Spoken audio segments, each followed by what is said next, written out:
I actually can't do any sort of challenge in my life, so I'm just going to tap out. This is really uncomfortable for me. We've had one argument and, you know, I can't do this anymore. And you're not for me anymore. You're not for me anymore, actually. I'm going to go on Tinder and... Look at Aussie. Try across someone.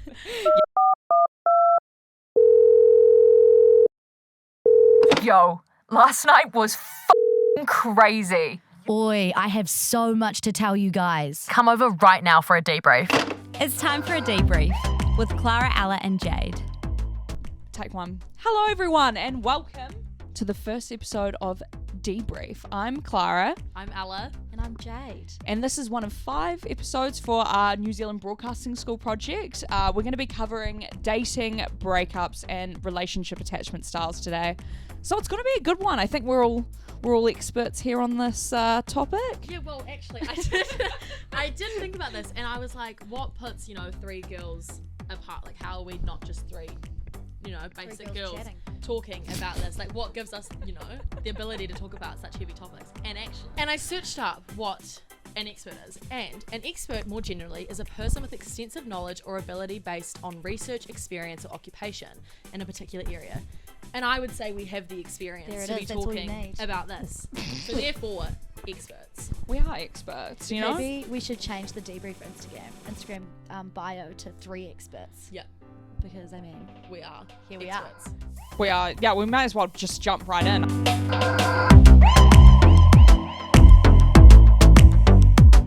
Dating has evolved from, getting on a horse and carriage and roaming around the village and grafting any young Sheila, on the block. These days it's accessible with the touch of the button. And in 2021 alone, more than 14,000 New Zealanders downloaded Tinder for the first time. And Bumble's not too far behind as well. Almost 8,000 Kiwis downloaded Bumble for the first time in 2021 as well. So it's all, it's have all you guys crafting. downloaded Bumble? No, not Bumble. I haven't done Bumble. I did Tinder for a very short time, but it was not my vibe. No, I've never had any dating app. Wow. I know. Did you ever go on a date, Jade, on Tinder? I did, and it was pretty bad. He drove from Ashburton to pick me up in Christchurch and drove me out to Hamner Springs. Oh. Why would you get in a car to Hanma Springs with a complete stranger you met off Tinder? Do you know what's so much worse? I didn't tell anyone where I was going because it Oh. was super last minute. I kind of just decided, he messaged me and said, I'm on my way. And I said, no. And then I ended up, and then he's like, I'm at your house. And I was like, well, I guess we're going. And so, you live and you learn and you look back and you go, well, Was it bad? at least I'm alive. It was horrible. No, What did you talk about? he was really nice. For that hour and a half car ride. Oh, that was just the beginning. We went out to Hamner Springs and we went 4-wheel driving out the back and I checked my phone, no service. Oh, dear. And I was like, he's taken me here to kill me. Yeah. This is the end for me. That is the end. And the other thing was we just didn't click at all. I was trying to think, I made this joke. Look, it's dry. But there was those really big power line, they look like the Eiffel Tower. Yes. We pulled up to one. I go, oh my God, the Eiffel Tower is so much smaller in person. Oh. Not even a giggle. Oh, dear. Nothing. And I was like, okay, cool. That's pretty brutal. And there was probably 4 or 5 situations where that happened. And then on the way back, he's like, do you want to stop for dinner? And I said, no. And he drove me all the way home and then he went back to Ashburton and that was the end of the end. Did you speak to him ever again? Yeah. It really fizzled out after that. Oh. And I choose to say it wasn't my fault, but hey, takes 2 to tango, I guess. And every now and then he comes into my work and we just kind of look at each other and just be like, hey, and then that's it. And Does he know that you work there? Is he coming in to see you, or is he just happens? No, to I think he comes in with all his family, and then so you've met the family. It's pretty serious then. I've served the family actually. Yeah, so that was an interesting experience, and I think that was something where I was like, maybe Tinder's not for me. Yeah, no, I always find it awkward as well. I don't understand how people go out on dates with random people and eat in front of them. I'd be shoveling back French fries and it's a full steak, and I feel judged. A burger. I'm always go to burger. So messy though, it gets everywhere. Yeah. It is messy. Eating in front of them is pretty confronting. Are you the girl that's ordering a salad when you go on a first date? Just to no, because I just wouldn't stomach it. Do you know what I mean? I eat a hearty meal anytime I go out. But the problem with I remember this one time, one of my ex-boyfriends in high school, I went out for dinner with his mum and his sister, and I got I got a burger. Stupid. And it was so windy that day. And it was you know how they have like paper sheets under the burgers? Yeah. It was flapping around and I was like trying to like snatch it back. And then the burger, it was from like Little High, so it was like sloppy as. Oh, yeah. And it was just going everywhere. And then it's like, it just looks ugly, you know? It just doesn't look cute. And me and Ella are notoriously fast eaters. Yeah. Like, it is criminal how fast we eat. And so having race. to consciously slow yourself down to eat when you're first seeing someone is the most, like, I'm going to say traumatic experience. Yeah. It's rough, I man. agree. And then you know you're comfortable with them when you are so comfortable eating the same meal as the guy and eating it 15 times faster Yeah. than them and being like, this is me. Or getting seconds. Yeah. Like, Yeah, I true. would always be like, oh, I will eat seconds. Like, I remember my ex's dad, bless him, he would literally be like, oh God, Al, I'm so amazed by how much you can eat. And I'd be like, Thank you. I'd be like, I can eat though. Yeah. Like, that's a good thing, I guess, though. It's a skill. Apparently as well nowadays, in 2020, regardless of Jade's experience with that rando who drove to He Ashburton was to Hamlet. nice. I feel bad. Okay, well, he was nice, but apparently New Zealand is rated the 5th best country in the world for dating, done by a survey with more than 16,000 people aged 14 to 35. And the countryness, now don't worry. The countries were rated according to 5 attributes: friendliness, fun, sexiness, and trustworthiness, approachability as well. Brazil was number 1. Of course they were. So, Jade, you can head over to Brazil Yeah. if you want to I'll go not go forward wheeling. Yeah. And Australia actually came 4th as well. Ew. Why? But I love an Aussie boy. Yeah, the accent though. I know people say The we sound accent's so hot. similar. No. I want to know how they're ranking sexiness.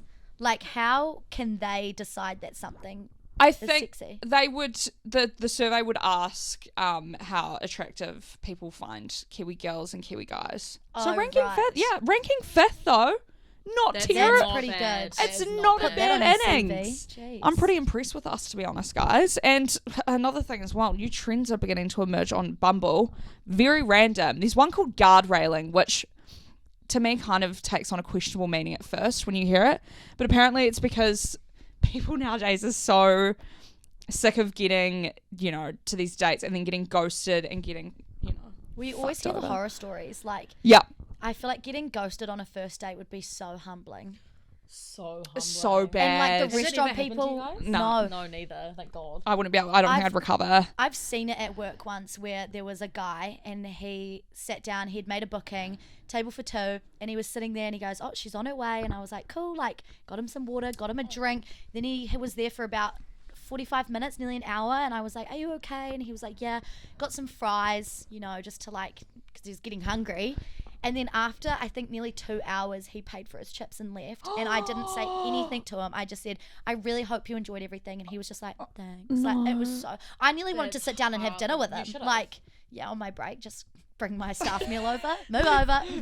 Well, I think another way people are trying to, fix this problem is another trend that's called open casting, where you go on dates with people who you wouldn't consider your, I guess, typical type.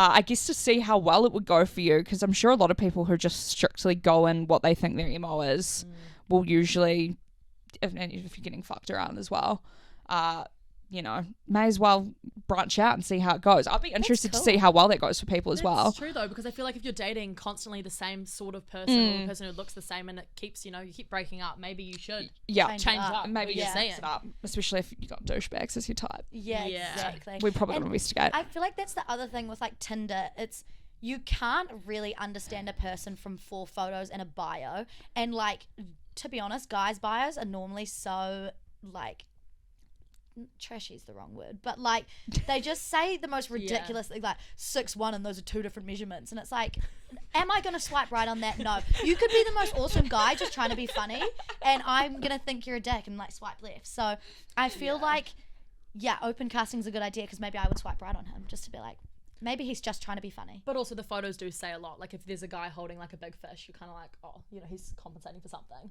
And I don't know. I just feel like the photos say enough. Yeah. Sometimes. Yeah. That It's a game is true. though. Like sometimes I'll be like to the girls, I'll be like, oh, can I like have a go? Love having a swipe. Have a swipe because it's so entertaining. Yes. And like it does feel like a game. Like And you know what I do? I love swiping on guys' Tinders for girls. Yes. And I like open casting. I like Yeah. being like, Yep. you know what? She seems lovely. yep. I'm going to swipe right. Yeah, And I'm give gonna it a see what go. happens. Yeah. Exactly. And another weird trend as well. Well, not really weird. I just feel like this is recipe for disaster is wonder love, which means you actively try to date people who live outside of your city, No. which, yeah, it's controversial. I think it's probably not going to work too well if you've got to make like a 3-hour trip. That seems know. unnecessary. Yeah, To why are you Ashburton? actively seeking that Yeah. out? I don't know. Maybe you're sick of guys in your city. I know in Christchurch, you probably go on a app like Tinder and you probably see about 100 people I you suppose know. small town vibes. Like if you went back to my hometown and opened Tinder, it would be like everyone you've ever known. So Yeah. that's when you'd want to. You want And to spice Tinder it has the up. thing where you can go overseas, right? Yes. My mate was set his to Australia, so he was swiping on all these Aussie birds, and he was telling them that I think that he is just visiting New Zealand or something, and he just But why though? Just to like entertain it with yeah. someone who is like very attractive. It's and for then, something like, casual. Aussie girl, Yeah. gorgeous. And it's casual as well, because that way you're not, you know, You don't have to meet up with yeah, them. and you're not setting up something Oh, long that term makes as a lot well. of sense. Like the classic, I was notorious for chatting on Tinder and never actually meeting up with them except for that one guy. But I was notorious for like chatting the chat and never walking the walk. Like, Yeah. But that would be so good because it's like, oh, you're an Aussie. Guess I can't. Fine, I can't come over. Yeah. Like, Damn it. But then love the chat. you're doing it for validation then at that point as well, Oh, aren't you? You know, you absolutely. like the attention a little bit. You like getting a bit of I don't know, an ego boost from It is someone an that you ego don't, boost, yeah, yeah. and you It don't is have to an ego validate them boost. back as well.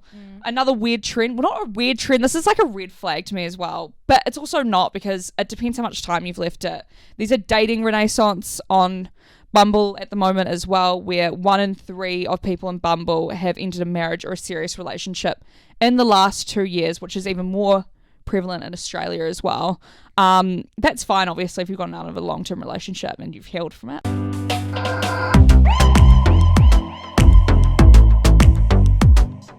Speaking of breakups. The Now segue. That's a segue. That's a nicely. segue. Quite nicely. Well, I was actually looking just to like get us started. Yeah. I was thinking about like what are the most common reasons for a breakup? What do you guys think the first one is? Cheating. Yeah. Good work. It is. Yes. Have either of you cheated or been cheated on? No. No. I don't. Not that I know of.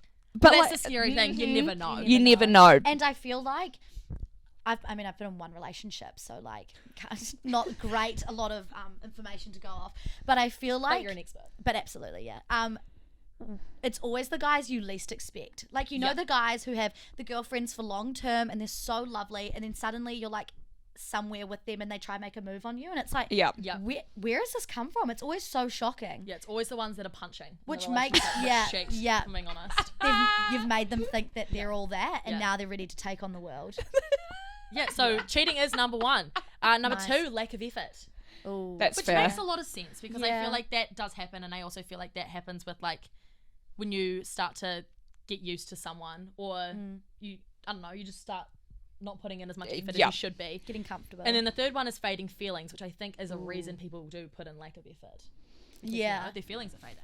And I think getting past that like honeymoon phase, like everything's so amazing, and if there isn't that like real connection underneath it, once the honeymoon phase is gone, Yeah. you're kind Yeah. of left with like, oh, what is this? Like, No, for sure, because the honeymoon phase is like so insane. intense. Yeah.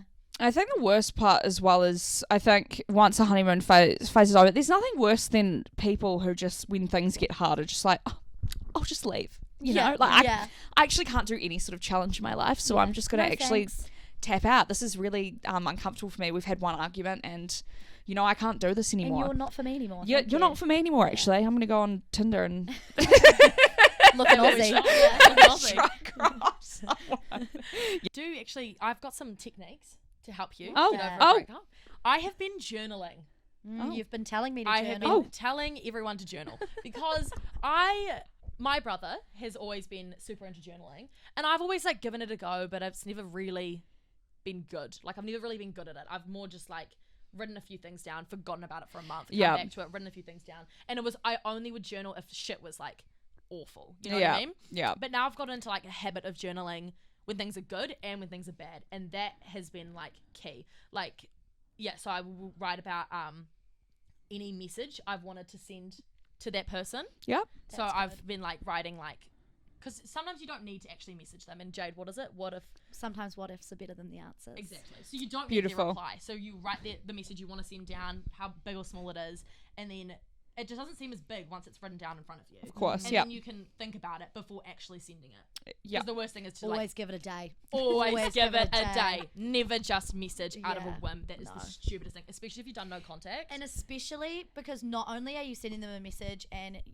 like you don't need to do that, but you also feel stupid after. It's one of those things where you wake up the next day or you think about it and you're like, why did I do that? And then you just feel worse about yourself. Like, so there's like layers to don't just message. Like, definitely don't just message. Another thing I've been doing is investing in myself. So I feel like gift giving is not my love language, but I think it's a big part of my love language sometimes. Yes. And I feel like Christmas, birthdays, I tend to go quite hard. And I feel like now I've been investing the money that I would have spent on my partner, I have been spending on myself. I love that. And I know that is just like feeding my shopping addiction. Yeah. And I have bought a disgusting amount of clothes since my last breakup. And like, I've spent a lot of money that I don't have. Yeah. But you know, Afterpay exists for a reason. Can we cut back a little bit? How much money are you spending on your boyfriends? I would spend... This is gonna How scare bad is me. that? I had this is bad. I had an account in my bank specifically for gifts. Allah. For them? Christmases would be around anywhere between $300 and $500. Like I would Allah. I don't know why. I think it would be like I would want to either get something really big and that it would just like express how much I loved this person, or I would do lots of like little things. I love how you're like, gift giving's not really a love language of mine, but I do spend about $500. I spend my life savings. I think we need to be also talking maybe a separate episode about like maybe you cutting down on that a little bit. Yeah. Yep. That's a whole other issue. Another thing, this helped me get over the breakup, not get over the breakup, but like help me through the breakup, was we did a lot of like niche things together.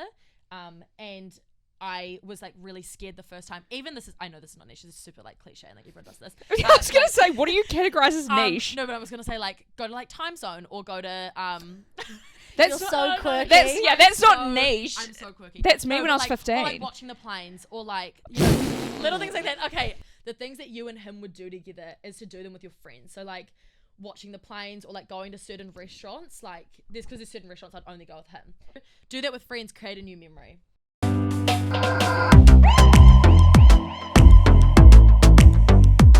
So, in dating and breakups and everything, it leads to attachment styles, which I found really interesting. And I only found out about them quite recently when we started talking about them. And you can head to our website, debrief.media, and find the quiz that we all did. And we actually all ended up with different attachment styles. So I thought we could quickly run through. We've got 3 of them, and then I can talk about the 4th one. So I was dismissive avoidant. So pretty much I don't like talking about issues normally.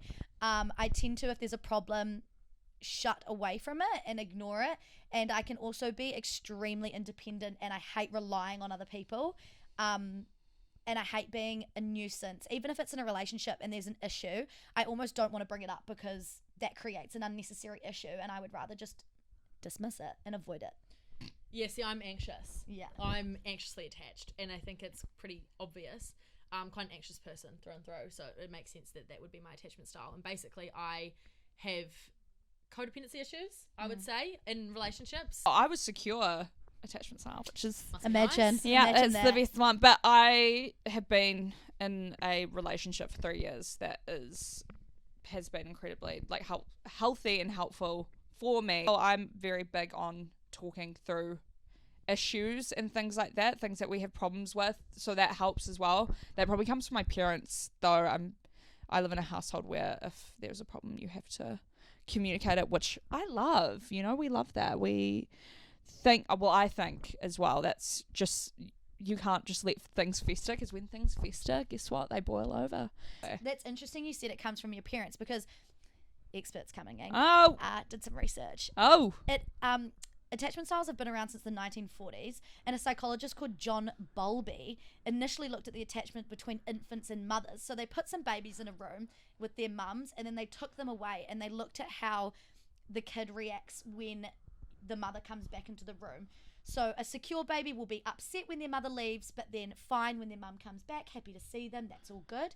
Dismissive avoidant will be really upset not care when they leave and not care when they get back, or kind of just ignore it and be fine, which I think is another thing. I'm very independent from my family. I love my family when I'm around them, but when I'm not around them, I kind of just live my life, and I'm very independent in that sense. Anxious babies obviously freaked out when their parents were gone and were very upset when they got back. And then the fourth attachment style is fearful. Individuals with a fearful attachment style desire close relationships and fear vulnerability. They may behave unpredictably in relationships due to their internal conflict between a desire for intimacy and a fear of it.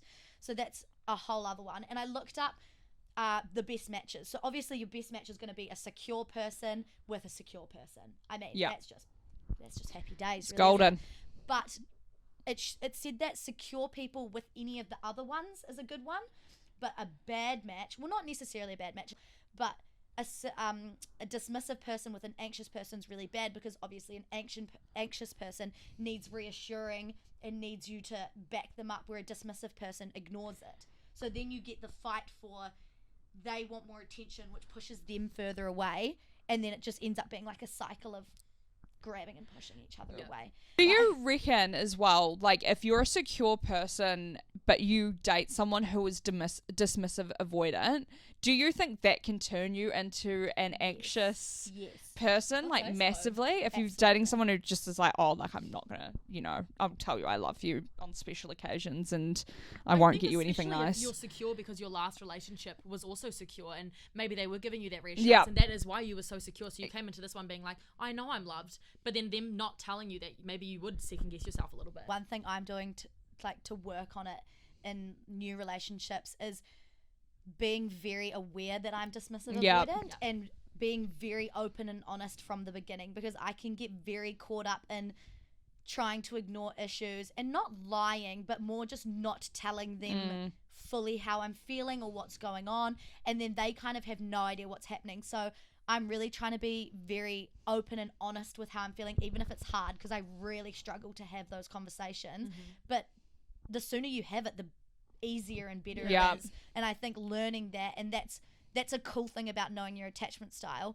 But another thing that's like super key is, like, just because you're dismissive avoidant, just because you're anxious, doesn't mean you can excuse yourself, or doesn't mean that that's all you are. You can be multiple, you can change, it can depend on the relationship you're in. It's a cool way of understanding yourself and your partner, but it's not like, oh, this isn't working because you're dismissive and I'm anxious. Like, there's a lot more to it. But I felt really, like, free, to be honest, once I found out and I learned about attachment styles, because I had no idea up until maybe like 8 months ago that I was anxiously attached, and I didn't understand that was the reason I was acting the way I was in all of my past relationships. Researching them and finding out more about them in general, but then also reflecting on yourself and being like, what ones do I connect with? What ones do I not connect with? A really cool source is anxiety.org.nz, and it's a really cool website that's based here in New Zealand. It has all this information about attachment styles, and you can also get resources. There's a helpline, there's so many things, and I was on there for like an hour just twiddling away at everything. So that's something to check out if you do want to do some research, especially New Zealand based, because there's even like statistics on the percentages of what style is more in New Zealand, and I feel like low-key dismissive avoidant would be that's the key. It's the she'll be right attitude. Yes, so anxious is not as much. Secure's pretty high. Most people are secure, which is cool. Yeah, that is I mean, or maybe they're in denial. But I don't know. I think you're right with like Kiwis probably having the dismissive she'll be right attitude. I think some men especially will struggle with being vocal about their feelings.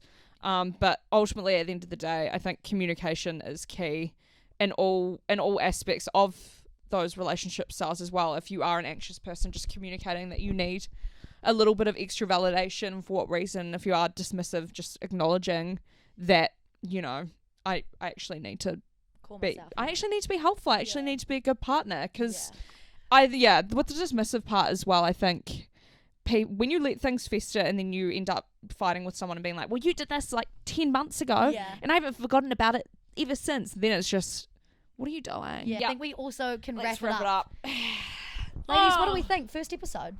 How are we feeling? We killed it. Smashed it. 3 experts debriefing. That's slay. 3 experts debriefing. That's it. Put that in the caption. Yeah, that is true. Check out our socials, debrief.nz on Instagram and TikTok. And if you listen the whole way through, thank you. Gold We star. appreciate you guys who Gold listen star. the whole way through. And do you know what? If you listen the whole way through, you know more about us. Well, more about me than a lot of people do, because I'm dismissive avoidant. So I don't tend to talk about things like this. Exactly. So You're congratulations. Thank you. Thanks, guys.